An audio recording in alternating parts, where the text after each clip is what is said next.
આપણી આસપાસ કેટલી બધી બાબતો કદાચ પર ચાલે છે, ખરો ને?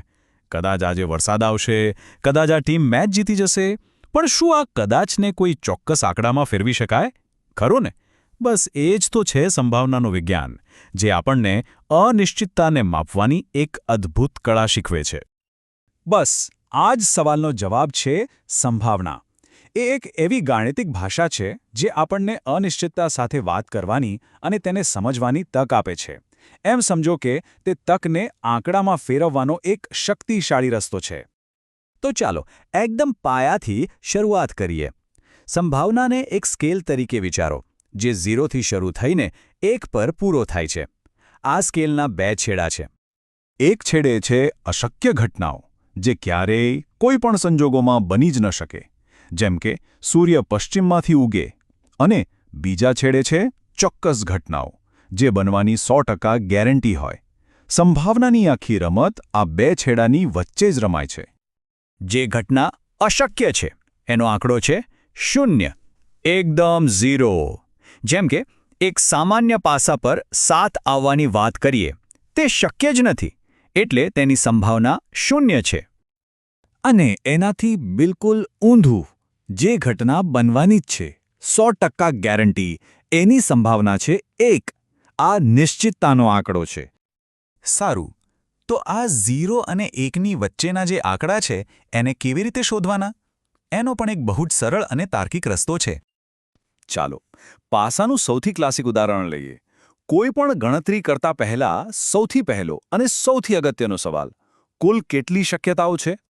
જુઓ, અહીં બધી જ 6 શક્યતાઓ એકદમ સ્પષ્ટ છે. 1 આવી શકે, 2 આવી શકે, 3, 4, 5 કે 6. આ 6 શક્યતાઓ આપણી ગણતરીનો પાયો છે, જેને આપણે કુલ શક્ય પરિણામો કહીએ છીએ. ચાલો હવે આને થોડું રસપ્રદ બનાવીએ. ધારો કે આપણે એ જાણવું છે કે 6 ગુણ્યા આવે એની સંભાવના કેટલી. હવે આનો મતલબ શું થયો? આનો મતલબ એ થયો કે આપણે એવા પરિણામો શોધી રહ્યા છીએ જે આપણી તરફેણમાં હોય, જે આપણે જોઈએ છીએ. આ કેસમાં 1, 2, 3, 4 અથવા 5. આને કહેવાય સાનુકૂળ પરિણામો. અહીં આપણી પાસે એવા 5 પરિણામો છે. અને બસ જવાબ મળી ગયો. સૂત્ર એકદમ સરળ છે. સાનુકૂળ પરિણામોને કુલ પરિણામોથી ભાગી દો, એટલે કે 5 ભાગ્યા 6. પાસા પર 6 ન આવવાની સંભાવના 5/6 છે. ચાલો હવે એક બીજું ઉદાહરણ જોઈએ, અને આ એવું ઉદાહરણ છે જ્યાં મોટાભાગના લોકો સામાન્ય રીતે ભૂલ કરી બેસે છે. 80 માર્ક્સની પરીક્ષામાં પૂરેપૂરા 80 માર્ક્સ આવે એની સંભાવના કેટલી? પહેલો વિચાર તો એ જ આવે કે 1/80, પણ જરા થોભો. અહીં જ તો આખી રમત છે. કુલ શક્યતાઓ 80 નથી, 81 છે. પણ કેમ? કારણ કે 0 માર્ક્સ પણ આવી શકે છે ને. એટલે શક્ય સ્કોર 0થી 80 સુધીના છે, જે કુલ 81 શક્યતાઓ બનાવે છે. અને 80 લાવવું એ એમાંથી ફક્ત એક જ શક્યતા છે. એટલે સાચો જવાબ શું થયો? 1/81. આ ઉદાહરણ આપણને શીખવે છે કે સંભાવનામાં દરેક નાની શક્યતાને ગણવી કેટલી જરૂરી છે. સારું, તો પાયાના નિયમો તો સમજાઈ ગયા. હવે ગિયર બદલીએ અને જોઈએ કે આ જ નિયમો થોડી અઘરી પરિસ્થિતિઓમાં કેવી રીતે કામ કરે છે. એક પાસાને બદલે હવે આપણે 2 પાસા ઉછાળીએ તો શું થાય? શું શક્યતાઓ ડબલ થઈ જશે? 6 + 6 12, કે પછી કંઈક બીજું જ છે? ના, જવાબ છે 36. અહીં સરવાળો નથી થતો, ગુણાકાર થાય છે. પહેલા પાસાની 6 શક્યતાઓ અને બીજા પાસાની પણ 6 શક્યતાઓ, એટલે 6 ગુણ્યા 6, કુલ 36 અલગ-અલગ પરિણામો શક્ય બને છે.